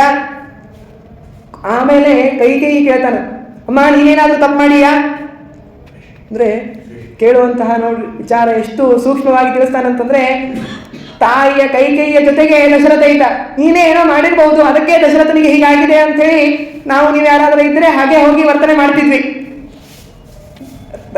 ರಾಮ ಮಾಡಿದ್ದೇನಂತಂದ್ರೆ ಕೊನೆಗೆ ಕೈಕೇಯಿಗೆ ಕೇಳ್ತಾನೆ, ನೀನೇನಾದರೂ ಮಾಡಿದ್ಯಾ, ಅದಕ್ಕಾಗಿ ಈ ರೀತಿಯಾದ ದುಃಖ ಬಂದಿದೆಯಾ ಅಂತ ಹೇಳಿ ಕೇಳ್ತಾನೆ. ಹೀಗೆ ಕೇಳಿದಾಗ ಅವಳು ಹೇಳ್ತಾಳೆ, ನತ್ವಯಾಗ ಕೃತಂ ಪುತ್ರ, ನೀನು ಮಾಡಿಲ್ಲ, ಜನರು ಮಾಡಿಲ್ಲ, ರಾಜ ಏನ್ ಮಾಡಿದಾನಂತಂದ್ರೆ ನಿನಗೋಸ್ಕರವಾಗಿ ಮಾತು ಕೊಟ್ಟು ಈ ರೀತಿಯಾಗಿ ಒದ್ದಾಡ್ತಾ ಇದ್ದಾನೆ ಅಂತ ಹೇಳಿದಾಗ, ಏನು ಮಾತು? ಇತ್ಯುಕ್ತ ಉಚೇ ಭಗವಾನ್, ತಂದೆಯ ಮಾತನ್ನ ಉಳಿಸುವುದಕ್ಕಾಗಿ ಪಿಬೇಯಂ ಕಾಲಕೂಟಂತು, ಕಾಲಕೂಟ ವಿಷ ಕುಡಿ ಅಂತ ಹೇಳಿ ದಶರಥ ಆಜ್ಞೆ ಮಾಡಿದ್ರೆ ತಕ್ಷಣ ಕೊಡ್ಬಿಡ್ತೀನಿ. ವಿಷಯಂ ಜ್ವಲಿತಾನಲಂ, ಭಾರಿ ಉರಿಯುವಂತಹ ಅಗ್ನಿಯಲ್ಲಿ ಪ್ರವೇಶ ಮಾಡಬೇಕಾ? ಅವಶ್ಯ ಮಾಡ್ತೀನಿ. ತಂದೆಗೆ ಸಂತೋಷ ಆಗತ್ತೆ ಅನ್ನೋದಾದ್ರೆ ಏನನ್ನಾದರೂ ಕೂಡ ಮಾಡಲು ನಾನು ಸಿದ್ಧ ಅಂತ ಹೇಳಿದಾಗ ಅದನ್ನೇ ಕಾಯ್ತಾ ಇದ್ದು. ರಾಮ ಹೀಗೆ ಹೇಳ್ತಾನೆ ಅನ್ನೋದು ಗೊತ್ತಿತ್ತು. ಹಾಗಾದರೆ ನೀನು ವನಕ್ಕೆ ಹೊರಡಬೇಕು, 14 ವರ್ಷ ವನವಾಸ ಮಾಡಬೇಕು ಅಂತೆಲ್ಲ ಹೇಳಿದಾಗ, ಇತ್ಯುಕ್ತ ಊಜೆ ಕಾಕಸ್ತೋ. ಎಂತಹ ಪ್ರಸಂಗ! ಪಟ್ಟಾಭಿಷೇಕ, ರಾಜ್ಯವನ್ನ ಕೊಡ್ತಾ ಇದ್ದಾರೆ. ತಂದೆ ತನ್ನ ಇಡೀ ಸಂಪತ್ತನ್ನ, ತಾನು ವಹಿಸಿರುವಂತಹ ಇಡೀ ತನ್ನ ಆಧಿಪತ್ಯವನ್ನ ಮಗನಿಗೆ ಕೊಡುವಂತಹ ಸಂದರ್ಭದಲ್ಲಿ ಮಗ ಏನೆಲ್ಲ ವಿಚಾರ ಮಾಡಿ ಬಂದಿರ್ತಾನೆ, ಅಕಸ್ಮಾತ್ ಏನಾದರೂ ಬಿಟ್ಟು ಹೋದರೆ ಅದನ್ನು ಕೂಡ ಇಸ್ಕೋಬೇಕು ಅನ್ನೋದಕ್ಕಾಗಿ ಏನೇನಿದೆ ಎಲ್ಲವನ್ನೂ ಕೂಡ ಲಿಸ್ಟ್ ಮಾಡ್ಕೊಂಡು ಬಂದಿರ್ತಾರೆ ಅಂತಹ ಮಕ್ಕಳು. ಆದರೆ ರಾಮನಿಗೆ ರಾಜ್ಯವನ್ನೇ ಕೊಡ್ತೀನಿ ಅಂತ ಹೇಳಿ ರಾಜ್ಯವನ್ನು ಕೊಡುವ ಸಮಯದಲ್ಲಿ ನೀನು ವನಕ್ಕೆ ಹೋಗಬೇಕು ಅಂತಂದರೆ ಪರಂ ಯಾಸ್ಯಾಮಹಂ ಸುಖಂ, ಸಂತೋಷದಿಂದ ಹೋಗ್ತೀನಿ ಅಂತಂದ ರಾಮ. ಏನು ಅವಶ್ಯವಾಗಿ ವನವಾಸ ಮಾಡಬೇಕಲ್ಲ, ಅವಶ್ಯವಾಗಿ ಹೋಗ್ತೀನಿ. ಅಷ್ಟು ಕೈ ಎಷ್ಟು ತಾನು ಕ್ರೂರಳಾಗಿದ್ದಳು ಅಂದರೆ ರಾಮ ಹಠ ಮಾಡಿಲ್ಲ. ನಾನ್ಯಾಕೆ ಹೋಗಬೇಕು, ನನ್ನ ಅಧಿಕಾರ ಇದು, ನೀನು ಸಂತೋಷಪಡಿಸಿದ್ದಕ್ಕೆ ನಿಮ್ಮ ಗಂಡ ನಿನಗೆ ವರ ಕೊಟ್ಟಿರಬಹುದು, ಅದನ್ನ ಅವನಿಗೆ ಸಂಬಂಧಪಡುವಂತೆ ನೀನೇನಾದರೂ ಕೇಳ್ಕೋ. ನನ್ನ ರಾಜ್ಯ ಆಳುವುದು ನನ್ನ ಅಧಿಕಾರ, ದಶರಥನ ಮಗ ಅಂದ ಮೇಲೆ ನಾನು ರಾಜ್ಯ ಆಳಬೇಕು. ನೀನು ಹೇಳಿದಂತೆ ನಾನು ಕೇಳೋದಕ್ಕೆ ಆಗುವುದಿಲ್ಲ ಅಂತಂದಿಲ್ಲ, ಅವಶ್ಯವಾಗಿ ಹೋಗ್ತೇನೆ ಅಂತ ಹೇಳಿ ಸಮ್ಮತಿ ತೋರಿಸಿದ್ದಾನೆ. ಅಷ್ಟಾದರೂ ಕೈಕೇಯಿ ಅಂತಾಳೆ, ಬೇಗನೆ ಹೊರಡು, ನೀನು ಎಲ್ಲಿಯವರೆಗೆ ಈ ರಾಜ್ಯವನ್ನು ಬಿಟ್ಟು ಹೋಗುವುದಿಲ್ಲವೋ ಅಲ್ಲಿವರೆಗೆ ನಿಮ್ಮಪ್ಪ ದಶರಥ ಒಂದು ಹನಿ ಬಾಯಿಗೆ ನೀರು ಹಾಕುವುದಿಲ್ಲ ಅಂತ ಹೇಳಿ ಸಂಕಲ್ಪ ಮಾಡಿದ್ದಾನೆ. ಎಷ್ಟು ಕ್ರೂರತನ ತೋರಿಸ್ತಾ ಇದ್ದಾಳೆ. ಶೀಘ್ರಂ ಗಚ್ಚನ್ಯತಾ ಹಂತ ಗುರುವಾಜ್ಞಾ ಅತಿವರ್ತಸೆ, ಬೇಗನೆ ಹೋಗ್ಲಿಲ್ಲ ಅಂತಂದ್ರೆ ನಿನ್ನ ತಂದೆ ಮಾತನ್ನು ಮೀರಿದಂತಾಗತ್ತೆ ಅಂತಂದ್ರೆ ಆಗ ರಾಮ ಹೇಳ್ತಾನೆ, ಎರಡೇ ಎರಡು ಕೆಲಸ, ಬೇರೆ ಏನೂ ಇಲ್ಲ. ತಾಯಿಗೆ ಹೋಗಿ, ಕೌಸಲ್ಯಗೆ ಹೋಗಿ ವಿಷಯವನ್ನು ಹೇಳಿ ಅವರಿಗೆ ಸಾಂತ್ವನ ಮಾಡಿ, ಸೀತೆಗೆ ಸಾಂತ್ವನ ಮಾಡಿ ತಕ್ಷಣ ಎಷ್ಟು ಬೇಗ ಆಗುತ್ತೋ ಅಷ್ಟು ಬೇಗ ಹೊರಡುತ್ತೇನೆ ಅಂತ ಹೇಳಿದ್ದಾನೆ. ಆ ಹೇಳಿದ ಕೂಡಲೇ ನೇರವಾಗಿ ಬಂದಿದ್ದೆ ಕೌಸಲ್ಯ ಹತ್ತಿರ ಬಂದ. ಅವಳಿಗೆ ಎಲ್ಲ ವಿಚಾರ ಗೊತ್ತಿಲ್ಲ, ಭಾರಿ ಸಂತೋಷದಿಂದಿದ್ಲು. ಬಂದವನೇ ಹೇಳ್ತಾನೆ, ಇಲ್ಲ ಅಮ್ಮ, ರಾಜನಾಗ್ತಾ ಇದ್ದೀನಿ ಅಂತನ್ಲಿಲ್ಲ, ವನಕ್ಕೆ ಹೋಗ್ತಾ ಇದ್ದೀನಿ ಅಂತ.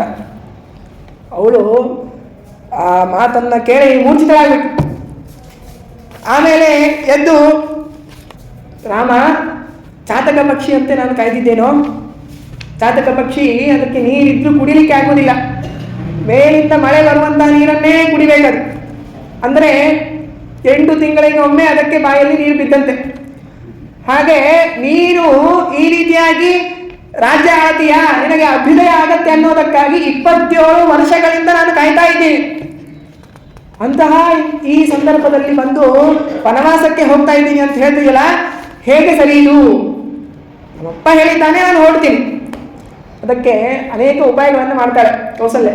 ನೋಡು, ಪಿತೃಗರೀಯಸಿ ಮಾತಾ ನಗಚ್ಚಾತೋ ಮದಾಜ್ಞೆಯ, ತಂದೆ ತಾಯಿ ಇವರಲ್ಲಿ ಯಾರು ದೊಡ್ಡವರು? ಪಿತೃಗರೀಯಸಿ ಮಾತಾ, ತಂದೆಗಿಂತಲೂ ಕೂಡ ತಾಯಿ ದೊಡ್ಡವಳು. ನೀನು ತಂದೆಗೆ ಮಾತು ಕೊಟ್ಟಿರ್ಬಹುದೇನೋ, ಆದರೆ ತಂದೆಗಿಂತಲೂ ಉತ್ತಮಳು ನಾನಿದ್ದೇನೆ, ತಾಯಿ ಇದ್ದೇನೆ.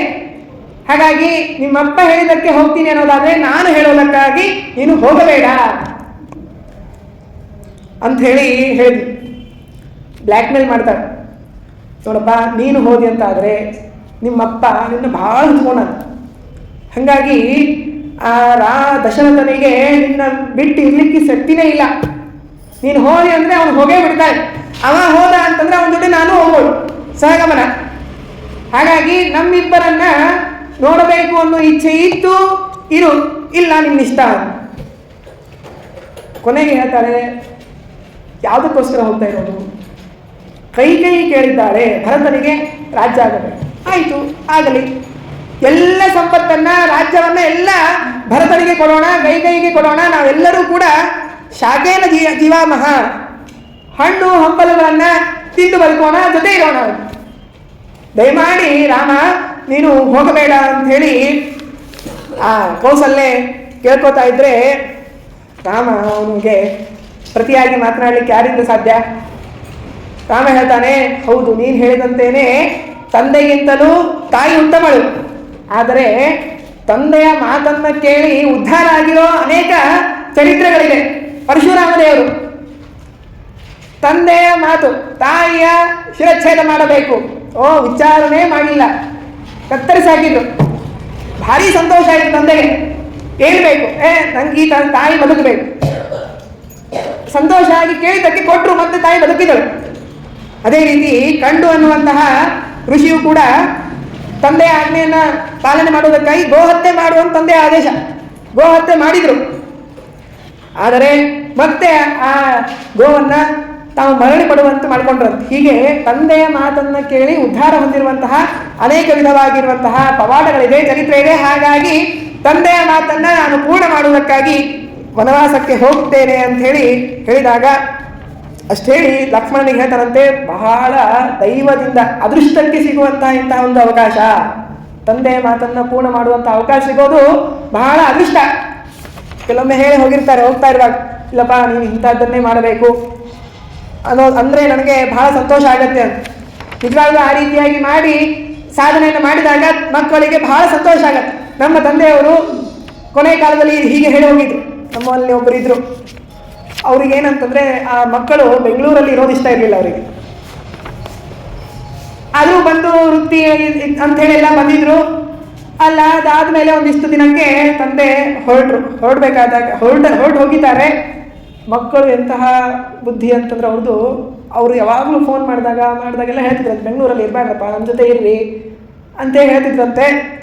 ಅವ್ರು ಏನಂತಂದ್ರೆ ಭಾರಿ ಎಲ್ಲ ಹುದ್ದೆಯಲ್ಲಿದ್ದರೂ ಕೂಡ ಎಲ್ಲವನ್ನು ಬಿಟ್ಟು ನಮ್ಮ ತಂದೆಯವರು ನಮ್ಮ ಮನೆಯಲ್ಲೇ ಇರಬೇಕು ಅಂತ ಹೇಳಿದ್ದಾರೆ ಅನ್ನೋದಕ್ಕಾಗಿ ಎಲ್ಲವನ್ನು ಬಿಟ್ಟು ತಮ್ಮ ಊರಿಗೆ ಹೋಗಿ ಮತ್ತೆ ಅಲ್ಲೇ ವಾಸ ಮಾಡ್ತಾ ಇದ್ದಾರೆ. ಅವರು ಹೇಳೋದೇನಂತಂದ್ರೆ, ನಮ್ಗೇನು ಇಲ್ಲ ಅಂತಂದ್ರೂ ಪರವಾಗಿಲ್ಲ, ಆದರೆ ನಾವು ಇವತ್ತು ಬಹಳ ಸುಖವಾಗಿದ್ದೀವಿ. ಯಾಕೆ ಅಂತಂದ್ರೆ ತಂದೆಯ ಮಾತನ್ನು ಕೇಳ್ತಾ ಇದ್ದೀವಿ ಅನ್ನೋದಕ್ಕಾಗಿ. ಹಾಗೆ ಏನಂತಂದ್ರೆ ರಾಮ ತಾನು ತಂದೆಯ ಮಾತನ್ನ ಕೇಳುವುದಕ್ಕಾಗಿ ಹೊರಟಿದ್ದಾನೆ.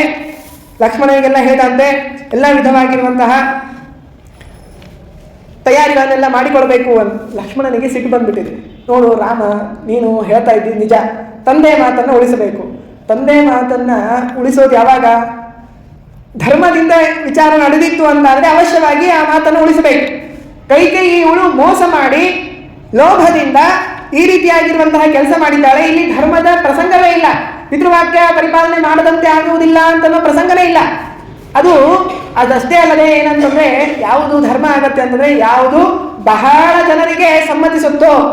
ನೀನು ವನಕ್ಕೆ ಹೋಗುವುದು ಒಬ್ಬಳಿಗೆ ಇಷ್ಟ ಇರೋದು, ಅದು ಕೈಕೇಯಿಗೆ. ಅದನ್ನು ಬಿಟ್ಟರೆ ಇಡೀ ಅಂತಃಪುರದಲ್ಲಿರುವಂತಹ ಎಲ್ಲ ಜನರಿಗೆ, ಅಯೋಧ್ಯವಾಸಿಗಳಿಗೆ ಯಾರಿಗೂ ಕೂಡ ನೀನು ವನವಾಸಕ್ಕೆ ಹೋಗುವುದು ಇಷ್ಟವಲ್ಲ ಅಂದ ಮೇಲೆ ಅದು ಧರ್ಮವಲ್ಲ. ಹಾಗಾಗಿ ನೀನು ಆ ರೀತಿಯಾಗಿ ಮಾಡಬೇಡ ಅಂತೆಲ್ಲ ಹೇಳಿದ್ರು ಕೂಡ ಆಗ ರಾಮ ಮಾತು ಹೇಳ್ತಾನೆ, ನೋಡಪ್ಪ, ಏನಕ್ಕೆ ರಾಜ್ಯದಲ್ಲಿ ಇದ್ರೆ ಏನಾಗೋದು, ವನಕ್ಕೆ ಹೋದ್ರೆ ಏನಾಗೋದು? ರಾಜ್ಯದಲ್ಲಿ ಇದ್ರೆ ಸುಖ ಇರುತ್ತೆ, ವನಕ್ಕೆ ಹೋದ್ರೆ ದುಃಖ ಆಗುತ್ತೆ. ರಾಮ ಹೇಳ್ದ, ಪತ್ತನಂ ಚ ವನಂ ಚಾಂಗ ನಿಸ್ಸಂಗಾನಾಂ ಸಮಮ್ಮತಂ. ನನಗೆ ಪಟ್ಟಣ ಆಗಲಿ ಕಾಡಾಗಲಿ ಏನಾದರೆ ನಾನು ನಿಸ್ಸಂಗ, ನನಗೆ ಯಾವುದರ ಅಭಿಲಾಷೆಯೇ ಇಲ್ಲ. ನಿಸ್ಪೃಹನಾಗಿದ್ದಾನೆ. ಹಾಗಾಗಿ ನಾನು ವನದಲ್ಲಿ ಇದ್ದರೂ ಅಷ್ಟೇ ಸುಖವಾಗಿರ್ತೀನಿ, ರಾಜ್ಯವನ್ನು ಸ್ವೀಕಾರ ಮಾಡಿದರೂ ಅಷ್ಟೇ ಸುಖವಾಗಿರ್ತೀನಿ, ಹಾಗಾಗಿ ನನಗೆ ಯಾವುದರಿಂದಲೂ ಕೂಡ ಏನೂ ಆಗುವುದಿಲ್ಲ ಅಂತ ಹೇಳಿ ಹೇಳಿದ್ದಾನೆ. ಮತ್ತು ಅನೇಕ ದೇವತಾ ಕಾರ್ಯಗಳನ್ನೆಲ್ಲ ಮಾಡಬೇಕಾಗಿದೆ.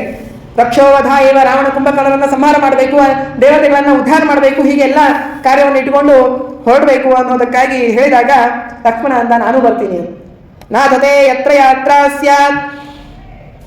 ಲಕ್ಷ್ಮಣನ ವಿಚಾರ ಏನಂದ್ರೆ ಪಾತ್ರರ ಸಂಗಡ ಯಾತ್ರೆ ಮಾಡೋಣ. ರಾಮನಿಗಾಗಿ ಪಾತ್ರವನ್ನು ಹುಡ್ಕೊಳ್ಳೋದು ನಾವು.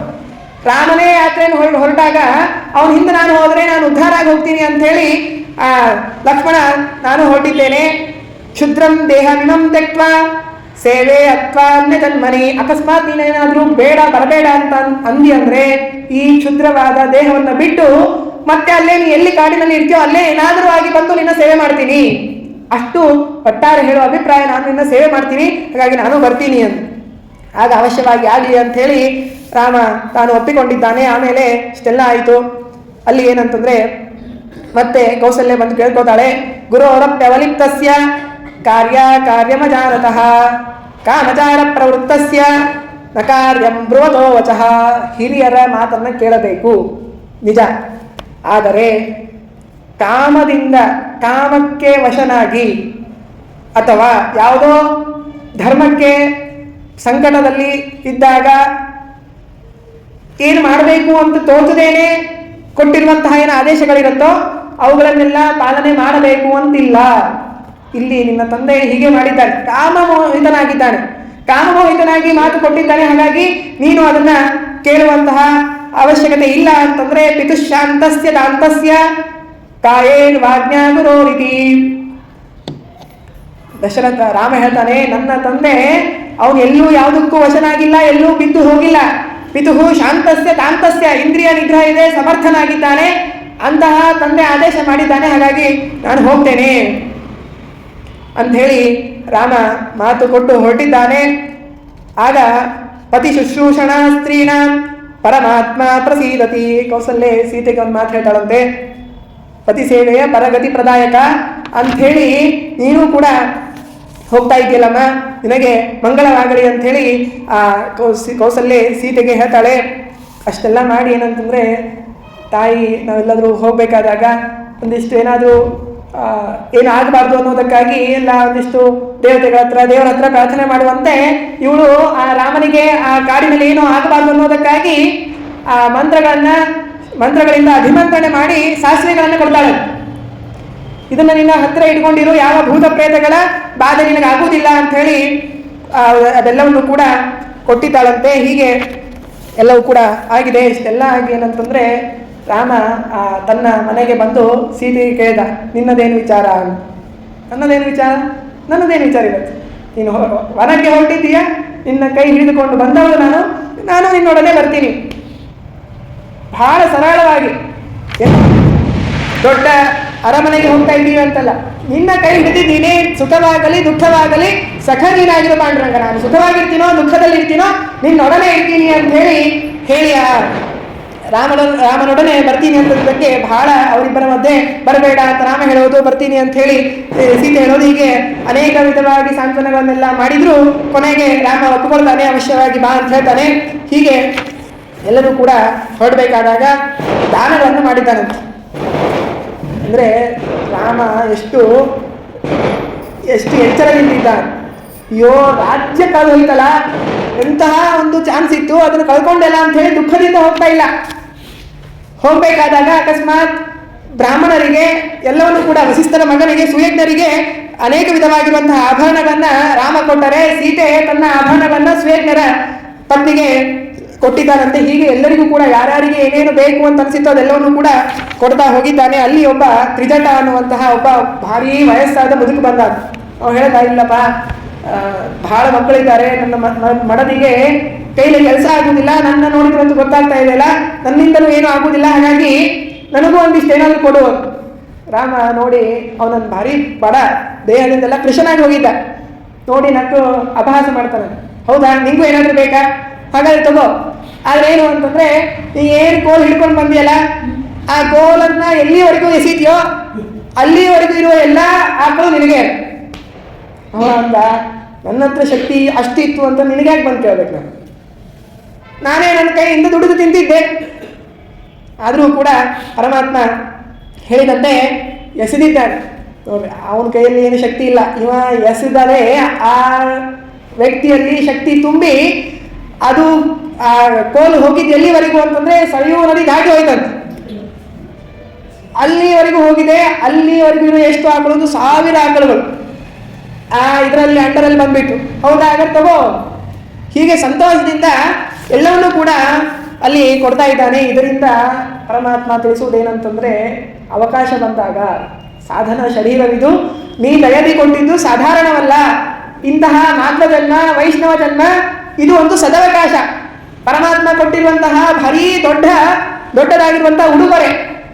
ಇಂತಹ ಒಂದು ಅವಕಾಶ ಸಿಕ್ಕಾಗ ಆ ಕೋಲು ಎಸೆದಂತೆ ನಮ್ಮಿಂದ ಎಷ್ಟಾಗತ್ತೋ ಅಷ್ಟು ಧರ್ಮ ಸಂಚಯ ಮಾಡಿ ಪಾಠ ಪ್ರವಚನಗಳನ್ನ ಕೇಳಿ ಮನೆಯಲ್ಲಿ ವಿಹಿತವಾಗಿರುವಂತಹ ಪೂಜೆ ಯಜ್ಞ ಯಾಗಾದಿಗಳನ್ನು ಮಾಡಿ ಬ್ರಾಹ್ಮಣರನ್ನು ಸಂತೋಷಪಡಿಸಿ ಅತಿಥಿ ಅಭ್ಯಾಗತರನ್ನ ಪೂಜಿಸಿ ಗೌರವಿಸಿ ಅದರಿಂದ ನಾವು ಆ ಸಹಸ್ರ ಗೋಗಳನ್ನು ಅಂದರೆ ಅನೇಕವಾದ ಹೆಚ್ಚಾದ ಅನಂತವಾದ ಪುಣ್ಯವನ್ನ ಸಂಪಾದನೆ ಮಾಡಿಕೊಳ್ಳಬೇಕು ಅನ್ನುವುದನ್ನ ರಾಮ ಈ ಮುಖಾಂತರ ತಿಳಿಸ್ತಾ ಇದ್ದಾರೆ. ಹೀಗೆ ಅವಕಾಶ ಸಿಕ್ಕಾಗ ಎಷ್ಟಾಗತ್ತೋ ಪ್ರಯತ್ನಮೇಕಂ ಅಗ್ರತೋ ವಿಧಾಯ ಭೂತಿ ಮಾಪ್ನಮಃ. ಅವಕಾಶ ಸಿಕ್ಕಿದೆ, ಮಾತ್ರಜನ್ಮ ಇದೆ ಅಂದ್ರೆ ಅದನ್ನೇ ಹೆಚ್ಚಾಗಿ ಸಾಧನೆ ಮಾಡುವುದಕ್ಕಾಗಿ ಅದನ್ನ ಉಪಯೋಗ ಮಾಡಿಕೊಳ್ಳಬೇಕು ಅನ್ನೋದನ್ನ ಈ ಕಥೆಯ ಮುಖಾಂತರವಾಗಿ ತಿಳಿಸ್ತಾ ಇದ್ದಾನೆ. ಎಲ್ಲ ರೀತಿಯಾಗಿರುವಂತಹ ದಾನವನ್ನ ಕೊಟ್ಟಿದ್ದಾನೆ. ಆಮೇಲೆ ಹೊರಡಬೇಕು. ಹೊರಡ್ತಾ ಇರುವಾಗ ಅನೇಕ ಅಲ್ಲಿರುವಂತಹ ಎಲ್ಲ ಜನರೆಲ್ಲರೂ ಕೂಡ ತಾವು ಬಂದು ಆಕ್ರಂದನ ಮಾಡ್ತಾ ಇದ್ದಾರೆ. ರಾಮ ದಯಮಾಡಿ ಹೋಗಬೇಡ ಅಂತ ಏನು ಹೇಳಿದ್ರು ಕೂಡ ರಾಮ ಹೊರಡೋದಕ್ಕೆ ಸಿದ್ಧನಾಗಿದ್ದಾನೆ. ಎಲ್ಲ ಆಭರಣಗಳನ್ನೆಲ್ಲ ಧಾರಣೆ ಮಾಡ್ಕೊಂಡು ಬಂದಿದ್ದ. ವನವಾಸಕ್ಕೆ ಹೋಗಬೇಕು ಅಂತಂದ್ರೆ ಎಲ್ಲ ಬಿಟ್ಟು ವಲ್ಕಲ, ಆ ವಲ್ಕಲವನ್ನ ಧಾರಣೆ ಮಾಡಿ ಬಂದಿದ್ದಾನೆ. ಸೀತೆಗೆ ಹೇಳಿದನು, ಈ ಬಟ್ಟೆ ಅಲ್ಲಮ್ಮ, ಇದು ಕಾಡಿನಲ್ಲಿ ಉಟ್ಕೊಂಡು ಹೋಗೋ ಬಟ್ಟೆ ಅಲ್ಲ, ಇದು ನಾರು ಬಟ್ಟೆ ಉಟ್ಕೋ ಅಂತ. ಅವಳು ಒಳಗಡೆ ಹೋಗಿ ಅದನ್ನ ನೋಡ್ತಾಳ. ಅವಳು ಸೀತೆ, ಅವಳು ಜನಕರಾಜನ ಮನೆಯಲ್ಲಿ ರಾಜನ ಮನೆಯಲ್ಲಿ ಬೆಳೆದವಳು. ಅದನ್ನು ನೋಡಿ ಇದು ಉಟ್ಕೋಬೋದಾ? ಇದನ್ನ ಉಟ್ಕೊಳ್ಳುವಂಥ ವಸ್ತುನ ಅನ್ನೋದೇ ಗೊತ್ತಿಲ್ಲ. ಅಷ್ಟು ವೈಭವದ ಜೀವನವನ್ನ ಅನುಭವಿಸಿದ ಸೀತೆಗೆ ಅದು ಯಾವುದೋ ನಾರಿನ ಬಟ್ಟೆನು ತಂದು ಅದು ನೀನು ಉಟ್ಕೋ ಅಂತಂದ್ರೆ ಹೇಗಾಗಿರ್ಲಿಕ್ಕಿಲ್ಲ. ಅದು ನೋಡಿ ಒಂದಿಷ್ಟು ಸೊನ್ನೆ ಮಾಡ್ತಿರ್ತಾಳೆ ಸೀತೆದೇವಿ. ಅದನ್ನ ಅರಿತಾ ರಾಮ ತಾನು ಬಂದು ಈಗ ಪೀತಾಂಬರದ ಮೇಲೇನೆ ಈ ಬಟ್ಟೆಯನ್ನ ಉಡಿಸ್ತಾನಂತ. ಅದನ್ನ ಉಟ್ಟುಕೊಂಡು ಸೀತೆ ಬಂದು ನಿಂತರೆ ಎಲ್ಲರಿಗೂ ನೋಡಲಿಕ್ಕೆ ಆಗ್ತಾ ಇಲ್ಲ. ಬಹಳ ದುಃಖ ಆಗಿದೆ. ವಸಿಷ್ಠರಿಗೆ ಸಿಟ್ಟು ಬಂದು ಹೋಯ್ತದೆ. ವಸಿಷ್ಠರಿಗೆ ಸಿಟ್ಟು ಬರೋದು ಅನ್ನೋದು ಇದು ಬಹಳ ಅಪರೂಪದ ವಿಚಾರ. ಯಾಕೆ ಅಂತಂದ್ರೆ ವಿಶ್ವಾಮಿತ್ರರು ತಮ್ಮ 100 ಜನ ಮಕ್ಕಳನ್ನ ಕೊಂದು ಹಾಕಿದ್ದಾರೆ. 100 ಜನ ಮಕ್ಕಳನ್ನ ಕೊಂದರೂ ಕೂಡ ಏನೂ ಸಿಟ್ಟೇ ಬರಲಿಲ್ಲ ಅಂತವ್ರಿಗೆ. ಶ್ರೀಗಂಧದ ಮರ ಇರುತ್ತೆ, ಗಂಧ ನಾವೆಲ್ಲ ದೇವಿ ಭಗವಂತನಿಗೆ ಸಮರ್ಪಣೆ ಮಾಡಿ ಲೇಪಿಸ್ಕೋತೀವಿ. ಆ ಗಂಧದ ಮರಕ್ಕೆ ಬೆಂಕಿ ಹಚ್ಚೋದು ಬಹಳ ತಡವಾಗತ್ತೆ. ಯಾಕೆ? ಅದನ್ನ ಹಚ್ಚಿಕೊಂಡಾಗೇ ನಮಗೆ ತಂಪಾಗತ್ತೆ ಅಂತಂದ್ರೆ ಆ ಗಂಧದ ಮರದ ಸ್ವಭಾವ ಹೇಗಿರ್ಬೇಕಿಲ್ಲ, ತಂಪು ಅನ್ನೋದು ಅದನ್ನು ತಿಳಿಸ್ಕೊಡತ್ತೆ. ಆ ಗಂಧದ ಮರಕ್ಕೆ ಬೆಂಕಿ ಹತ್ತಿದರೆ ಹೇಗೋ ಹಾಗೆ ಈ ವಸಿಷ್ಠರಿಗೆ ಆ ಸೀತೆ ವಲ್ಕಲ ಧಾರಣೆ ಮಾಡಿ ಬಂದಿದ್ದನ್ನು ನೋಡಿ ಕೆಂಡಾಮಂಡಲ ಹೋಗಿದ್ದಾರಂತೆ. ಅತಿ ಪ್ರವರ್ತಸೆ ಪಾಪೆ ಕೈ ಕುಲದೂಷಿಣಿ, ಕುಲವನ್ನು ನಾಶ ಮಾಡುವವಳು ನೀನು, ಇಷ್ಟು ಮಾಡೋದು ಸರಿಯಲ್ಲ, ಇಷ್ಟು ಅತಿಯಾಗಿ ವರ್ತನೆ ಮಾಡೋದು ಸರಿಯಲ್ಲ ಅಂತ ವಸಿಷ್ಠರು ಹೇಳಿದ್ರು ಕೂಡ ಅವಳು ಯಾವುದಕ್ಕೂ ಕೂಡ ಬಗ್ಗುವುದಕ್ಕಾಗಿ ತಯಾರಿರಲಿಲ್ಲ. ಹಾಗೆ ಏನಾದರೂ ಆಗಲಿ ಹೊರಡಬೇಕು ಅಂತ ಅನ್ನೋದನ್ನ ಅವರು ನಿಶ್ಚಯ ಮಾಡಿಕೊಂಡಿದ್ಲು. ರಾಮಾವರ್ತ ಸಪ್ತಶತಕಂ ಮಾತೃಣಾಮಭ್ಯವಂತತ. ದಶರಥನಿಗೆ 350 ಜನ ಹೆಂಡತಿಯರಿದ್ರು. ಆ ಅಷ್ಟು ಜನರಿಗೂ ನಮಸ್ಕಾರವನ್ನು ಮಾಡಿ ತಾನು ಹೊರಟಿದ್ದಾನೆ. ಹೊರಡಬೇಕಾದಾಗ ಲಕ್ಷ್ಮಣ, ಆ ಲಕ್ಷ್ಮಣನಿಗೆ ತಾಯಿ ಕರೆದು ಹೇಳ್ತಾ ಇದ್ದಾಳೆ, ನಿನ್ನ ಹೆಂಡತಿಯನ್ನ ನನ್ನನ್ನ ಬಿಟ್ಟು ಹೋಗ್ತಾ ಇದೆಯಲ್ಲ, ರಾಮನಿಗಾಗಿ ಬಿಟ್ಟು ಹೋಗ್ತಾ ಇದೆಯಲ್ಲ, ನೀನು ತಾತ ರಾಮ ಸಸೀತಸ್ತೆ ಜಗನ್ನಾಥ ಪರಾಗತಿ, ನೀನು ಮಗನೇ ಪುತ್ರೇಣ ಸಾಧುನ, ಇಂತಹ ಒಂದು ತ್ಯಾಗಮಯಿಯಾದ ಮಗನನ್ನು ಹಡೆದಿದ್ದೀನಲ್ಲ, ಅದಕ್ಕೆ ನಾನು ಧನ್ಯಳಾದ. ಇವತ್ತು ನಿಜವಾಗಿಯೂ ಕೂಡ ನಾನು ತಾಯಿ ಆಗಿದ್ದಕ್ಕೆ ಸಾರ್ಥಕ ಆಯಿತು. ನೋಡಿ, ತಾಯಿ ಹೇಳುವ ಮಾತು ಏನೂ ಸಂಬಂಧ ಇಲ್ಲ. ಲಕ್ಷ್ಮಣನಿಗೆ ವನಕ್ಕೆ ಹೋಗುವ ಯಾವ ಅವಕಾಶವೂ ಇಲ್ಲ. ರಾಮ ಹೋಗಬೇಕಂತಿರೋದು. ಸುಮಿತ್ರೆ ಹೇಳ್ಬೋದಾಗಿತ್ತು, ನಿನ್ನದೇನು ಪ್ರಸಂಗ ಇದೆ, ನೀನು ಆರಾಮಾಗಿ ರಾಜ್ಯದಲ್ಲಿ ಸುಖವಾಗಿ ಭೋಗ ಮಾಡ್ಕೋತಾ ಇರು, ಮದುವೆ ಆಗಿದೆ, ನಿನಗಾಗಿ ಒಂದಿಷ್ಟು ಅಂತಃಪುರವನ್ನು ಕಟ್ಟಿಸ್ಕೊಡ್ತೀನಿ, ಆರಾಮಾಗಿ ಸುಖವಾಗಿ ಇರೋದನ್ನು ಬಿಟ್ಟು ಆ ರಾಮನ ಹಿಂದೆ ಯಾಕೆ ಹೋಗ್ತೀಯ ಅಂತ ಹೇಳ್ಬೋದಾಗಿತ್ತು. ಆದರೆ ರಾಮನನ್ನ ಅನುಸರಿಸ್ತಾ ಇದೆಯಲ್ಲ, ಅಂದರೆ ನಾನು ಇವತ್ತು ನಿಜವಾಗಿಯೂ ನಿನ್ನನ್ನು ಹಡೆದಿದ್ದಕ್ಕೆ ಸಾರ್ಥಕ ಆಯಿತು ಅಂತೇಳಿ ಅಷ್ಟು ಧನ್ಯತಾ ಭಾವವನ್ನ ತೋರಿಸ್ತಾ ಇದ್ದಾಳೆ. ರಾಮಂ ದಶರಥಂ ವಿಧಿ, ನಾನು ನಿನ್ನ ತಂದೆ ಇಲ್ಲ ಅಂತ ಹೇಳಿ ನೀನು ದುಃಖ ಪಡಲೇಬೇಡ. ರಾಮನೇ ದಶರಥ, ಮಾಮಿದ್ದಿ ಜನಕಾತ್ಮಜಂ, ಸೀತೆಯೇ ನಾನು.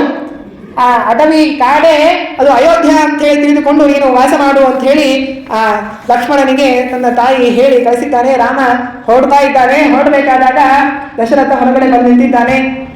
ಸುಮಂತ್ರಿಗೆ ಹೇಳಿದ, ಸೀತೆಗೂ ಕೂಡ ತನ್ನ ಮಂತ್ರಿಯನ್ನು ಕರೆದು ಹೇಳ್ತಾರಂತೆ, ಆ ವಸ್ತ್ರದಲ್ಲಿ ಅವಳನ್ನು ನೋಡ್ಲಿಕ್ಕೆ ಆಗುವುದಿಲ್ಲಪ್ಪ, ದಯಮಾಡಿ ಅವಳಿಗೆ ಕೋಶದಲ್ಲಿರುವಂತಹ ವಸ್ತ್ರಗಳನ್ನ ಆಭರಣಗಳನ್ನ ಕೊಟ್ಟು ಅವಳಿಗೆ ಭೂಷಿತಳನ್ನಾಗಿ ಮಾಡು ಅಂತ ಹೇಳಿದಾಗ ಅವಳೆಲ್ಲವನ್ನೂ ಕೂಡ ಧಾರಣೆ ಮಾಡಿ ಬಂದಿದ್ದಾಳೆ. ರಥವನ್ನ ಏರಿ ಇನ್ನೇನು ಹೊರಡಿದ್ದಾನೆ ದಶರಥ ಅಂತ. ಸುಮಂತ್ರ ಒಂದು ಕ್ಷಣ, ಇನ್ನೊಂದು ನಿಮಿಷ ನಿಂತು ಬಿಡಪ್ಪ, ಕೊನೆ ಬಾರಿ ರಾಮನ ಮುಖವನ್ನ ನೋಡಿ ಸಂತೋಷ ಪಟ್ಬಿಡ್ತೀನಿ ಅಂತ ಹೇಳಿ ದಶರಥ ಹೇಳ್ತಾ ಇದ್ದಾನೆ. ಒಂದು ಸ್ವಲ್ಪ ನಿಂತ. ರಾಮ ನಡಿ ನಡಿ ಸಾಕು ನಡಿ, ಹೀಗೆ ನಿಂತರೆ ದಶರಥನಿಗೆ ಇನ್ನೂ ದುಃಖ ಹೆಚ್ಚಾಗತ್ತೆ, ನಡಿ ಅಂತ ಹೇಳಿ ದಶರಥ. ರಾಮ ಹೇಳ್ತಾ ಇದ್ದಾನೆ. ಆ ಕಡೆ ದಶರಥ ತಡಿ ತಡಿ ಅಂತ ಹೇಳಿ ದಶರಥ ಅವನು ತಡಿ ಅನ್ಬೇಕು, ಇವನು ನಡಿ ಅನ್ಬೇಕು.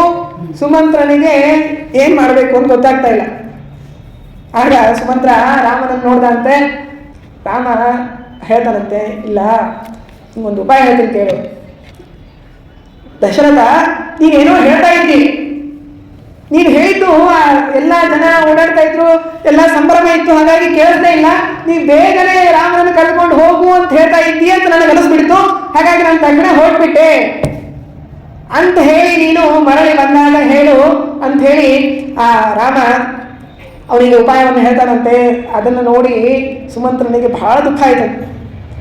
ಇಂತಹ ಪ್ರಸಂಗ, ಇಂತಹ ಸಂತೋಷ ಸಂಭ್ರಮದಿಂದ ಇದ್ದ ಈ ಮಕ್ಕಳಿಗೆ, ದಶರಥನಿಗೆ ಈ ರೀತಿಯಾಗಿರುವಂತಹ ಕಷ್ಟ ಒದಗಿ ಬಂತಲ್ಲ ಅಂತ ಹೇಳಿ ಅದನ್ನು ನೋಡಿ ದುಃಖ ಪಡ್ತಾ ಇದ್ದಾನೆ. ಆ ರಾಮನ ಮಾತನ್ನ ಕೇಳಿ ಸುಮಂತ್ರ ತಾನು ಹೊರಟಿದ್ದಾನೆ. ಇದನ್ನ ರಾಮ ತಿಳಿಸೋದೇನಂತಂದ್ರೆ, ಪ್ರಾಕ್ಟಿಕಲ್ ಆಗಿ ತಾನು ಮಾಡಿ ತೋರಿಸ್ತಾ ಇದ್ದಾನೆ.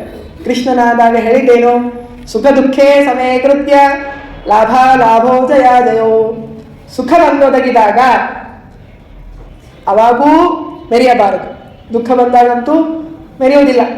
ಸುಖನೇ ಬರಲಿ, ಸುಖವಾಗಲಿ ದುಃಖವಾಗಲಿ ಏಕಪ್ರಕಾರನಾಗಿರಬೇಕು. ಅದನ್ನ ಕೃಷ್ಣನಾಗಿ ಮುಂದೆ ಹೇಳೋದಿದ್ದಾನೆ. ಆ ಏಕಪ್ರಕಾರನಾಗಿರೋದು ಹೇಗೆ ಅನ್ನೋದನ್ನ ರಾಮ ಎಂತಹ ಪ್ರಸಂಗ, ರಾಜ್ಯವನ್ನು ಕೊಡುವಂತಹ ಪ್ರಸಂಗದಲ್ಲಿ ವನಕ್ಕೆ ಹೋಗುವಂತಹ ಪ್ರಸಂಗ, ಸುಖ ದುಃಖಗಳ ಎರಡೂ ಒಂದು ಕಡೆ ಕೂಡುವಂತಹ ಒಂದು ಪ್ರಸಂಗ. ಅಂತಹ ಸಂದರ್ಭದಲ್ಲಿ ರಾಮ ಹೇಳಿದ್ದು ಅವಶ್ಯವಾಗಿ ಸುಖವಾಗಿ ನಾನು ವನಕ್ಕೆ ಹೋಗ್ತೀನಿ ಅಂದ್ರೆ, ಅದರಿಂದ ನಮಗೆ ಹೇಳ್ತಾ ಇರೋದೇನಂತಂದ್ರೆ, ಮನೆ ಅಂದ ಮೇಲೆ, ಸಂಸಾರ ಅಂದ ಮೇಲೆ ಅನೇಕ ವಿಧವಾಗಿರುವಂತಹ ಪ್ರಸಂಗಗಳು ನಮಗೆ ಬಂದು ಒದಗತ್ತೆ. ಸುಖ ಬೆಳಗ್ಗೆ ಹೋಗ್ಬೇಕಾದಾಗ ಸುಖವಾಗಿ ಹೋಗಿರ್ತೀವಿ, ಸಾಯಂಕಾಲ ಬರೋಷ್ಟೊತ್ತಿಗೆ ಏನೋ ದುಃಖದ ಪ್ರಸಂಗ ಬಂದಿರತ್ತೆ. ಆ ಎರಡೂ ಪ್ರಸಂಗಗಳಲ್ಲೂ ಕೂಡ ನಾವು ನಿರ್ವಿಕಾರರಾಗಿ ನಿಸ್ಪೃಹರಾಗಿ ನಾವು ಇದ್ದರೆ ನಾವು ಕೂಡ ಏನಂತಂದ್ರೆ, ಅದು ಜಗಳವಾಗಲಿ ಹಬ್ಬ ಆಗಲಿ ಏನಾದರೂ ಕೂಡ ನಾವು ಕೂಡ ಸುಖವಾಗಿ ಇರಬಹುದು. ಆ ಯಾವುದೇ ರೀತಿಯಾಗಿರುವಂತಹ ಮಾನಸಿಕವಾದ ತೊಂದರೆಗಳು ನಮಗೆ ಆಗುವುದಿಲ್ಲ. ರಾಮಾಯಣ ಮಾಡ್ಲಿಕ್ಕೆ ಹೊರಟಿರೋದೇ ಇದು. ಮಾನಸಿಕವಾದ ಸಿದ್ಧತೆ ಹೇಗೆ ಇರಬೇಕು ಅನ್ನೋದನ್ನ ಈ ಮೂಲಕವಾಗಿ ರಾಮಚಂದ್ರ ನಮಗೆ ತಿಳಿಸ್ತಾ ಇದ್ದಾನೆ ಅಂತ ಹೇಳ್ತಾ ಈ ಜ್ಞಾನ ಕಾರ್ಯವನ್ನ ಗುರುಗಳ ಪಾದಾರವಿಂದಗಳಲ್ಲಿ ಸಮರ್ಪಣೆ ಮಾಡ್ತೇನೆ. ಶ್ರೀಕೃಷ್ಣ ಅರ್ಪಣಮಸ್ತು.